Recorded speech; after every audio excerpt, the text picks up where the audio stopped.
আজি তৃতীয় পৰ্যায়ৰ গুণোৎসৱ খেলোৱা ৩ খেলোৱা প্ৰাথমিক বিদ্যালয়ৰ বৰ্তমান গুণোৎসৱ চলি আছে।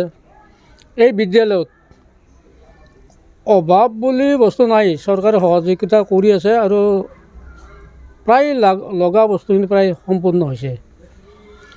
গতিকে কামবিলাক ভালকৈ চলি আছে।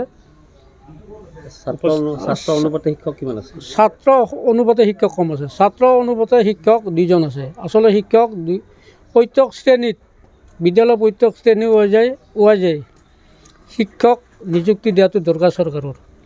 তেতিয়াহ'লে ল'ৰা ছোৱালীবিলাক উন্নত হ'ব বা ভৱিষ্যতে ডাঙৰ মানুহ হ'ব পাৰিব। এতিয়া ছাত্ৰ অনুপাতে যেতিয়া এই বিদ্যালয়খনত মাত্ৰ 2জন শিক্ষক আছে। 2জন শিক্ষকে পাঁচটা শ্ৰেণীত পাঠদান ভালদৰে কৰিব নোৱাৰে। সেয়ে মই অসম চৰকাৰক অনুৰোধ কৰোঁ যে এই বিদ্যালয়ত কমেও 2জন শিক্ষক দিবলৈ অনুৰোধ কৰিছোঁ।